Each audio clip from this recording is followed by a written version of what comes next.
So welcome back. Next topic mole fraction को समझ लेते हैं। ठीक है, सॉल्यूशन का हमारा टॉपिक है मोल फ्रैक्शन। इसके पहले हमने नॉर्मेलिटी को समझा था। ठीक है, इसको डिस्कस कर लेते हैं। मोल फ्रैक्शन क्या होता है? मोल फ्रैक्शन क्या होता है? एक्चुअली नंबर ऑफ मोल्स के सॉल्यूट या सॉल्वेंट, कुछ भी ले सकते हैं। नंबर ऑफ मोल्स सॉल्यूट या सॉल्वेंट, किसी का भी जो रेशियो है वो सॉल्यूशन से कितना है। जैसे कि हम बोल सकते हैं कि जो सॉल्यूट और सॉल्वेंट मिलके मोलरिटी का सॉल्यूशन बन रहा है। ऐसे ले लेते हैं कि जो मोलरिटी का सॉल्यूशन बन रहा है वो सॉल्यूट और सॉल्वेंट मिलके बना रहे हैं, मतलब एक सॉल्यूशन बन रहा है। सॉल्यूट और सॉल्वेंट मिलके क्या बना रहे हैं? सॉल्यूशन। ठीक है, तो सॉल्यूशन के कंपैरिजन में सॉल्यूट का कितना रेशो है, ठीक है, और उसी सॉल्यूशन के रेशो में सॉल्वेंट का कितना रेशो है ना। सॉल्वेंट का रेशो और सॉल्यूट का रेशो किसके रिस्पेक्ट में? सॉल्यूशन के रिस्पेक्ट में। मैं सॉल्यूशन क्यों बोल रहा हूं? क्योंकि ये जो मोल फ्रैक्शन है ये सॉल्यूट का भी निकलता है और मोल फ्रैक्शन सॉल्वेंट का भी निकलता है। और ये क्या निकलता है? Mole fraction is nothing but it is the ratio with respect to the solution. ठीक है, और सॉल्यूशन में क्या आते हैं? सॉल्यूट और सॉल्वेंट दोनों आते हैं। ठीक है, तो यहाँ पर सॉल्यूट का रेशो सॉल्वेंट के सॉल्यूशन के रिस्पेक्ट में कितना है और सॉल्वेंट का रेशो सॉल्यूशन के रिस्पेक्ट में कितना है, ये हमको पता चलता है। ठीक है, तो मोल फ्रैक्शन की डेफिनेशन भी आपके सामने लिखी है। यहाँ पर मोल फ्रैक्शन ऑफ सॉल्यूट की डेफिनेशन लिखी है, सेम टू सेम होती है। ये मैं आपको एक्सप्लेन कर देता हूँ सॉल्वेंट की भी। ठीक है, तो इन अ सॉल्यूशन, किसी सॉल्यूशन में, ठीक है, ratio of mole of solute, number of mole of solute, sorry number of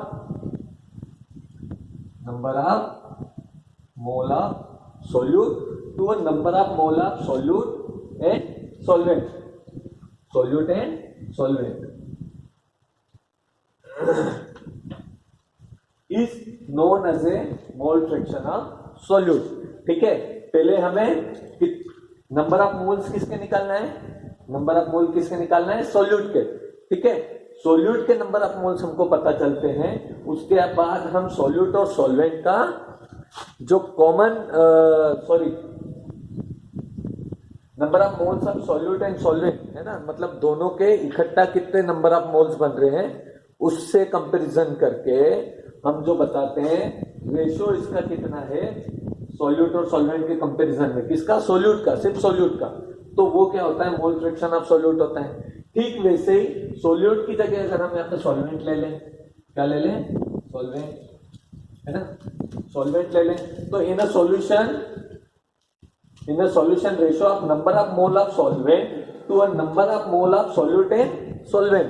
ठीक है, तो यहां पर सॉल्वेंट के नंबर ऑफ मोल का रेशियो किससे निकालना है? सॉल्यूट और सॉल्वेंट के नंबर ऑफ मोल से। ठीक है, तो ये किसका मोल फ्रैक्शन हो जाएगा? मोल फ्रैक्शन ऑफ सॉल्वेंट। किसका हो जाएगा? मोल फ्रैक्शन ऑफ सॉल्वेंट। ये दोनों की डेफिनेशन है, बहुत सिंपल सी डेफिनेशन है। इन अ सॉल्यूशन, किसी सॉल्यूशन में रेशियो निकालना है। किसका निकालना है? Number of mole of solvent to the number of mole of solute and solvent. Solute and solvent क्या होता है? पूरा सॉल्यूशन। ठीक है, कंफ्यूज नहीं होना, उसका पूरा मोल, नंबर ऑफ मोल और number of mole of solute.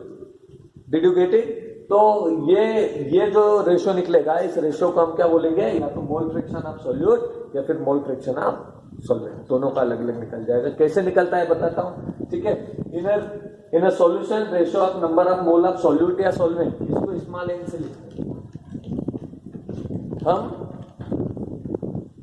Mole fraction of solute या फिर मोल फ्रैक्शन ऑफ सॉल्वेंट को स्मॉल एन से रिप्रेजेंट करते हैं। ठीक है, और यहां पर ratio of number of moles of solvent या फिर सॉल्यूट ले लो, कुछ भी, ये हमने एन लिख दिया। इसका रेशियो किससे लेना है? Number of mole of solute and solvent. ठीक है, एन प्लस एन। यहां पर n number of moles of solute है और capital N number of moles of solvent है। Are you getting my point? तो यहां पर जो कोई भी न्यूमेरिकल अगर मोल फ्रैक्शन के बेसिस पे आता है तो सबसे पहले हमें क्या करना पड़ेगा कि इस मोल फ्रैक्शन को निकालने से पहले हमको नंबर ऑफ मोल्स पता करने पड़ेंगे। ठीक है। तो नंबर ऑफ मोल्स पता करने के लिए पहले उस प्रोसीजर पे जाएंगे। ठीक है, तो एक एग्जांपल हम न्यूमेरिकल का ले लेते हैं, ये आपको समझ में आ गया है। ठीक है, number of moles of solute, number of moles of solute का जो रेशो है वो number of moles of solute plus solvent के रेशो से, sorry, number of moles of solute और सॉल्वेंट से निकलेगा। ठीक है, इन दोनों का जो रेशो है वो मोल फ्रैक्शन ऑफ सॉल्यूट होगा। ठीक है, ऐसा ही किसके लिए होता है, number of moles of solvent का रेशो किससे निकलेगा, number of moles of solute plus solvent. ठीक है, इन दोनों का सॉल्वेंट और number of moles of solute plus solvent मतलब सॉल्यूशन, सिंपली ये बोल सकते हैं। इनका जो रेशो है वो क्या होगा, मोल फ्रैक्शन ऑफ सॉल्वेंट होगा। ठीक है, तो दोनों का अपना अपना अलग अलग रेशो निकल जाएगा, वो 1:2 जो भी होगा, है ना। तो यहाँ पर हम इसको डिस्कस कर लेते हैं। ठीक है, तो यहाँ पर इसको डिस्कस करने के लिए एक न्यूमेरिकल देखते हैं। ये डेफिनेशन आपको सॉल्यूट और सॉल्वेंट की समझ में आ गई होगी। सिर्फ आपको कुछ चेंज नहीं करना है, यहाँ पे सॉल्वेंट और यहाँ पे सॉल्वेंट चेंज करना है, बाकी सॉल्यूट की जगह, सॉल्वेंट की जगह आप सॉल्यूट कर सकते हैं। ठीक है, अब यहाँ पे एक न्यूमेरिकल है। इस न्यूमेरिकल में 5 ग्राम सोडियम हाइड्रोक्साइड, 5 ग्राम जो सोडियम हाइड्रोक्साइड है ये 90 ग्राम, अब 5 ग्राम सोडियम हाइड्रोक्साइड है, 90 ग्राम, 90 ग्राम वाटर में डिसोल्व है। किसमें डिसोल्व है, 90 ग्राम वाटर में। अब यहाँ पे मोर कौन है और लेस कौन है, उससे सॉल्यूट और सॉल्वेंट पता चल जाएगा। लेस अमाउंट में सोडियम हाइड्रोक्साइड है, ये सॉल्यूट है। ठीक है, दिस इज द सॉल्यूट, और ये 90 ग्राम क्या है, वाटर है, ये सॉल्वेंट है। ठीक है, अब सॉल्यूट और सॉल्वेंट दोनों का मोल फ्रैक्शन निकालना है हमको। हमारा सबसे पहला गोल मोटो क्या है कि इन दोनों का मोल फ्रैक्शन निकालना है, लेकिन इससे पहले ये कितने नंबर ऑफ मोल्स सॉल्यूशन में प्रेजेंट है ये तो हम निकालें। ठीक है, 5 ग्राम सोडियम हाइड्रोक्साइड कितने नंबर ऑफ मोल होता है।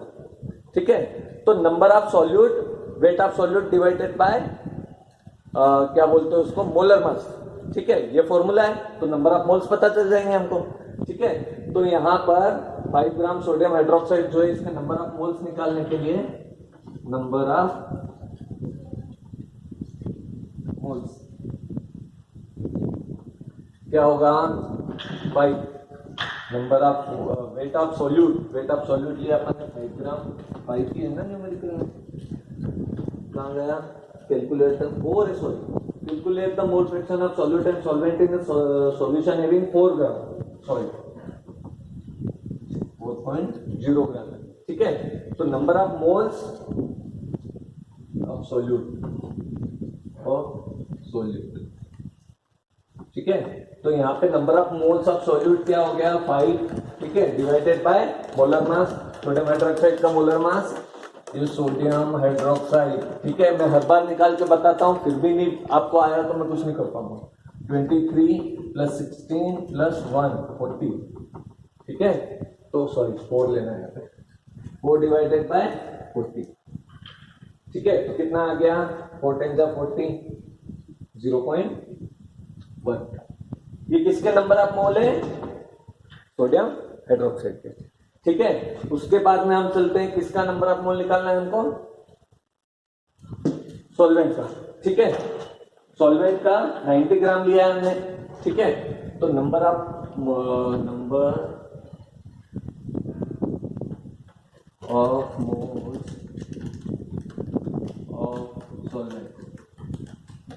सॉल्वेंट।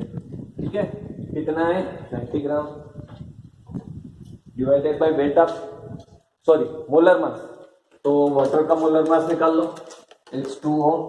ठीक है, हाइड्रोजन पे 2 है क्योंकि, +16, 18 आ गया।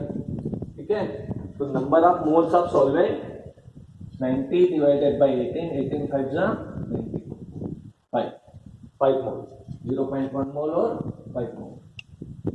ये क्वेश्चन तो यहाँ खत्म हो रहा है, अब तो कुछ नहीं करना है, वैल्यू पुट करना है बस।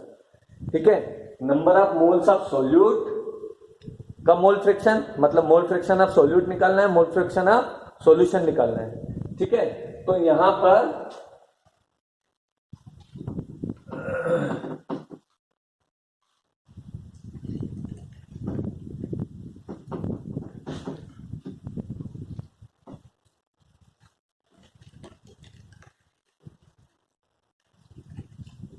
नंबर ऑफ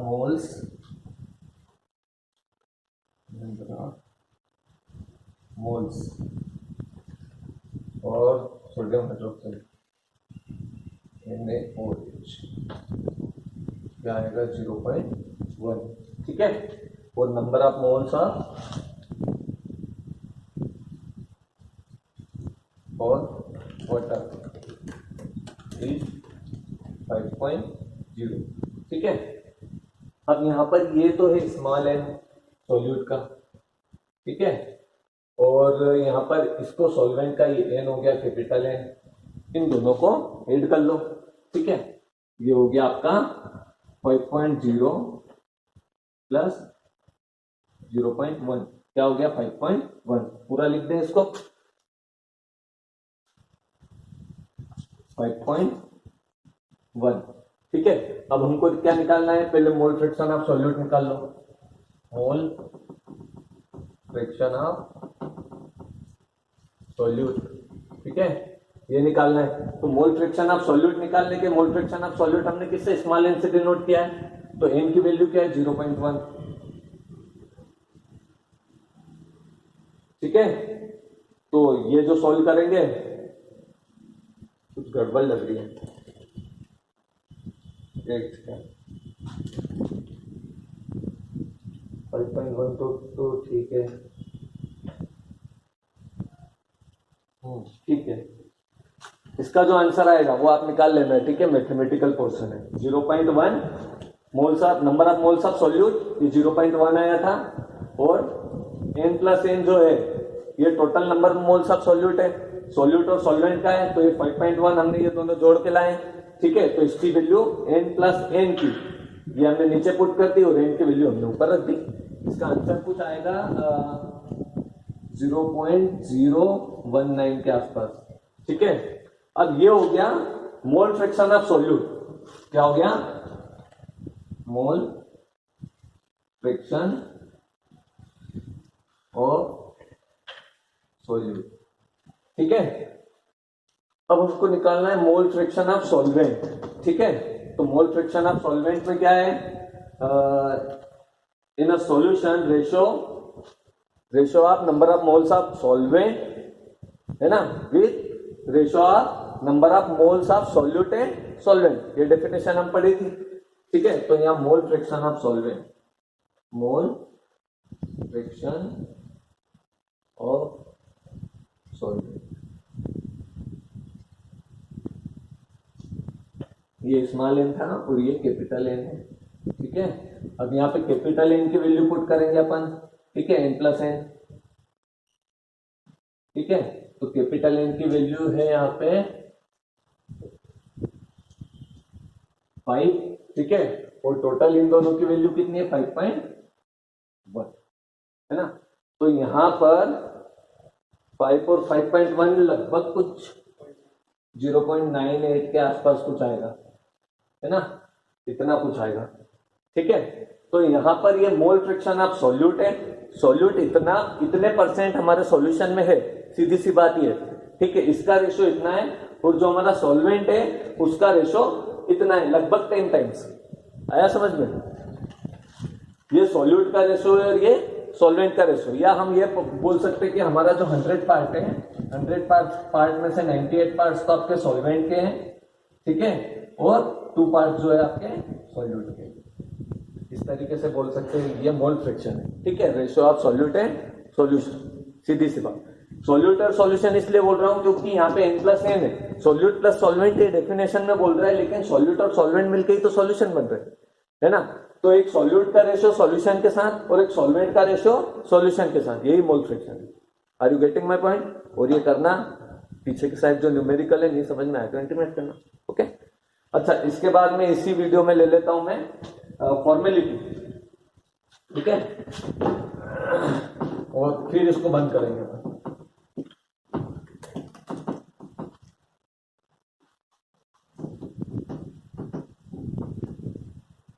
फॉर्मेलिटी कुछ नहीं है, जो नॉर्मेलिटी या मोलरिटी होता है, नॉर्मेलिटी में तो नंबर ऑफ ग्राम इक्विवेलेंट होता है, क्या होता है, नंबर ऑफ ग्राम इक्विवेलेंट हमको निकालना है, लेकिन फॉर्मेलिटी में तो कुछ नहीं करना है, सीधी मोलरिटी होती है एक तरीके से, अंतर सिर्फ इतना है, इसमें और बहुत थोड़ा सिंपल है कि फॉर्मेलिटी, इसके नाम में देखो फॉर्मूला आ रहा है, फॉर्मूला, ठीक है।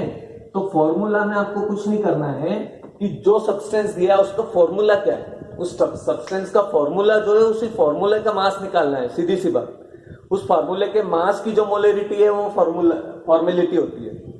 आया समझ में? Excuse me,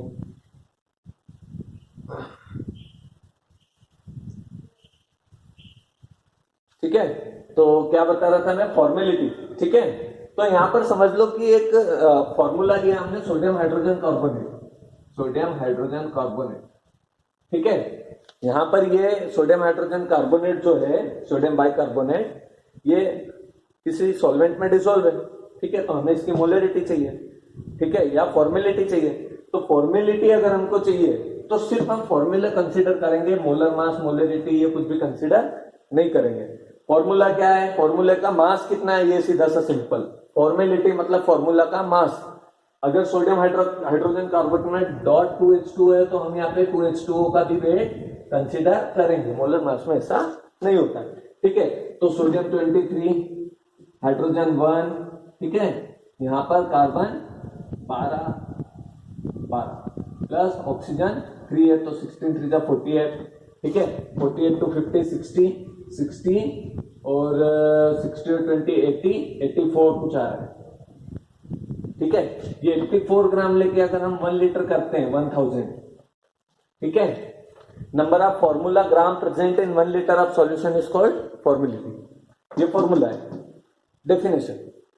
number of formula gram present in 1 litre of solution is called formality. ये डेफिनेशन है इसकी। नंबर ऑफ फॉर्मूला ग्राम या फॉर्मूला मास, है ना, formula mass present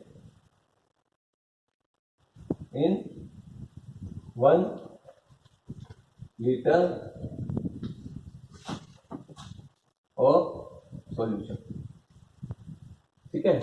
definition of formality same to same है। मोलरिटी कुछ अलग है क्या? कुछ नहीं है। नॉर्मल मोलरिटी की जगह से फॉर्मेलिटी किया हुआ है। वहां पे अपन मोलर मास लेते हैं, मोलर मास में और थोड़े से डिफरेंस आ जाते हैं फॉर्मूला से, लेकिन यहाँ पे तो कोई डिफरेंस नहीं, जैसा फॉर्मूला वैसा mass. Are you getting my point? तो ये इसके न्यूमेरिकल्स भी आप कर लेना, बिल्कुल मोलरिटी जैसे, कोई डिफरेंस नहीं है। और अगर डिफरेंस कुछ पता चलता है और आपको समझ में नहीं आता है तो लेट मी नो, ठीक है।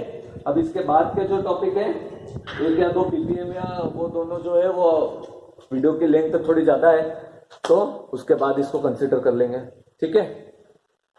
तो आपका चित्तर्य लगभग कंसंट्रेशन से आधा हो जाएगा और आधा 2 वीडियो में लेके और खत्म कर देंगे।